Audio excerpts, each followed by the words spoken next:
네, 실장님 혹시 그 세월호 진상이 규명이 되고 다시는 세월호 같은 사건이 일어나지 않도록 시스템과 대책을 만들어야 된다는데 동의하시죠?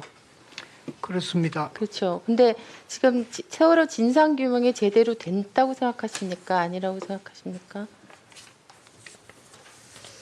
그것 때문에 뭐 청와대 앞에서도 지금 네. 시위 중에 있고 뭐 여러 가지 네네. 과제들이 있다고 생각합니다. 그렇죠. 지난 3개월 동안 영하 15도가 되는데 막 가족들이 농성을 했습니다. 그런데 가족들이 농성한 요구가 제대로 이제 해결이 안 되면서 자진 해산하는 방식으로 됐고 다시 이제 지금 이제 세월호 가족분들이 청와대 인근에서 촛불을 들고 있습니다. 그죠?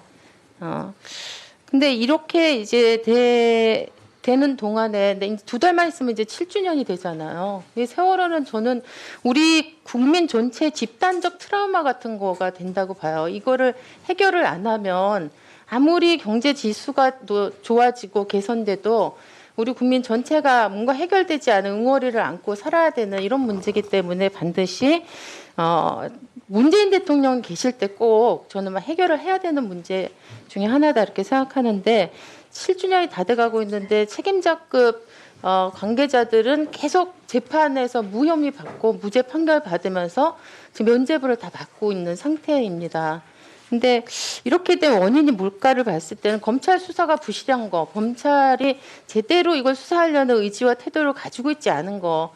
그래서 지난번에 그 검찰 특수단이 거의 전부를 무혐의 처리해버리고 이게 또 국민들에게 충격을 줬는데요. 또 하나는 그 검찰 특수단의 결정서를 보면요, 이런 게 있어요. 무혐의 처리 근거로 침몰 원인이 불명확하기 때문에 북한 테러 가능성을 염두에 두고 국정원이 사찰한 거는 뭐 타당하다 이렇게 얘기하는 거예요. 그러니까 이게 뭐냐 하면 아직도 침몰 원인이 불명확하고 구조가 실패되는 과정들이 하나도 해명이 안 됐다는 거죠. 근데 이게 해명되려면 굉장히 중요한 많은 부분에 사실은 자료들이 지금 막혀 있는 게 풀려야 됩니다.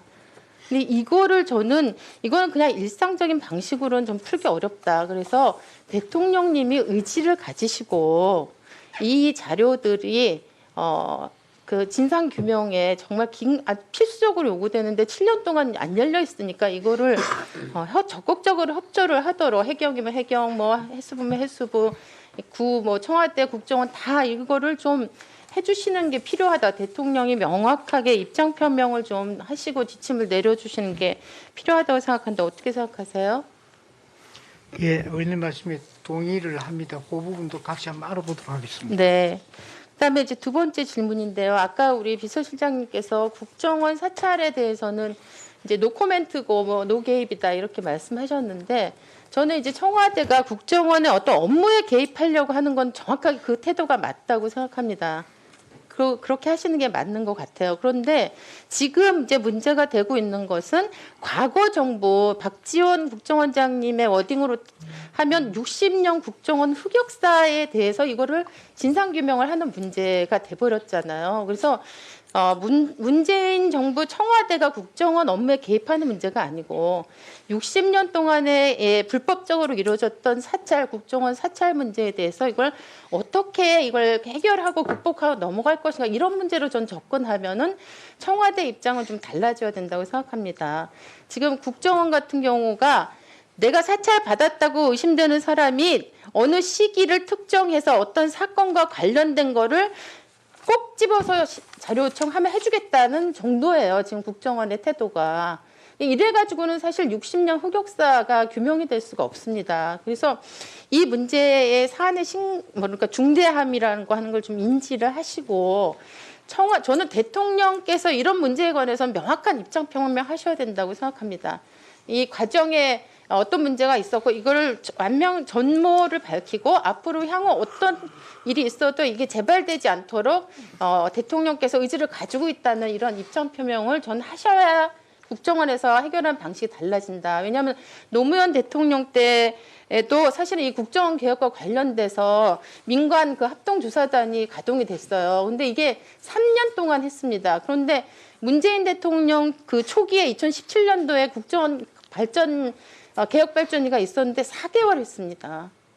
이렇게 해가지고는 사실은 어떻게 참여정부의 이 맥을 잇는데 이렇게 부실하게 이 국정원 문제를 접근하기 때문에 저는 시민단체가 이 문제를 불법 사찰 문제를 이렇게 사회 전면에 드러내도록 정부가 사실 뒷짐지고 있었다고 생각하거든요. 그래서 이 문제에 관해서도 청와대와 대통령께서 좀 수기를 하셔서 명확한 좀 입장 표명을 좀 해주시기를 요청을 드립니다.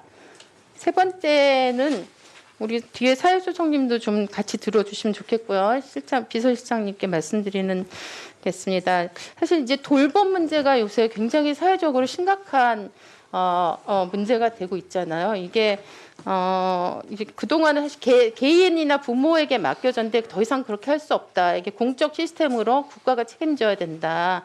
특히 코로나가 이게 진행되면서 그 의미나 중요성이 되게 커졌는데 현재 지금 이제 차라리 어린이집이나 유치원 단계는 오히려 괜찮은데 초등학교 들어간 아이들이 학교 끝나고 나서 어떻게 돌봄을 받을 것인가 문제가 이제 큰 쟁점이 되고 있어요. 그런데 지금 초등 돌봄 학생 대상들의 실제로 소화가 가능한 건 한 15%도 안 됩니다. 학교 돌봄, 온종일 돌봄이나 보건복지부 다함께 돌봄이나 지역아동센터나 이거 다 합해도 사실 15%밖에 지금 우리가 소화를 못하고 있는 상태고 이건 저출생 문제를 해결하는 데서 굉장히 직접적 연관이 되어 있기 때문에 뭔가 이제 이걸 여가부와 교육부가 알아서 해라 이렇게 저는 해결할 문제가 아니라고 생각하거든요. 그래서 그 청와대가 좀 이것도 역시 모든 게 사실 청와대는 중요한 문제를 다루시지만 이 사안의 중요성을 생각하셔서 이 각각 비체계적으로 흩어져 있는 이 돌봄 시스템을 통합해서 전면적인 공적 시스템, 돌봄을 위한 공적 시스템을 좀 마련하기 위한 계획을 좀 수립하시고 거기에 대한 뭔가 그 공표를 좀 해주시면 좋겠다. 국민들이 안심할 수 있게 이렇게 될 수 있구나. 돌봄 문제 해결될 수 있구나. 이런 어떤 전망과 안심이 좀 될 수 있도록 청와대가 움직여주시면 좋겠다. 여기에 대해서 좀 짧게 세 가지 말씀해 주시면 좋겠어요. 제가 대신 답변 드릴까요? 그 의원님께서 지적하신 것처럼 이 돌봄 문제가 우리 사회의 가장 시급한 문제 중에 하나라고 생각을 합니다. 사실 오늘 이제 언론 보도가 났습니다만은 작년에 우리나라의 합산 출생률이 0.84까지 떨어졌고요. 그러니까 이런 어떤 엄중한 현실에서 사실 그러니까 우리의 어떤 인구 문제를 대응하기 위해서 최근에 그 저출산 고령사회위원회에서 5개년 계획도 새로 이제 발표를 했습니다만은 그 중에 한 중요한 부분으로서 이 돌봄 문제를 말씀하신 것처럼 공적인 어떤 책임하에서 지금의 15%에서 40%까지 올리는 그런 어떤 계획을 저희들이 준비를 했고요. 아마 부족하다고 느끼시겠지만 그런 어떤 이제 기본 계획을 갖고 있고 현실적으로는 이 돌봄 서비스가 이루어지는 장소가 이제 교육부의 학교, 그다음에 복지부의 마을, 그다음에 이제 여가부의 이제 위기가구 이렇게 약간은 이제 조금씩 다르게 이렇게 편제돼 있는데 지금 그러니까 정부에서는 이 사회부총리를 중심으로 해서 이렇게 세 개 부처로 흩어져 있는 이 돌봄 서비스를 어떻게 하면 통합적으로 연계하게 할 것인가라는 거에 대해서 저희들이 많은 고민을 하고 있고요. 이런 부분에 대해서 의원님이 지적하신 문제들이 해결될 수 있도록 최선의 노력을 다하도록 하겠습니다. 예, 수고 많으셨습니다.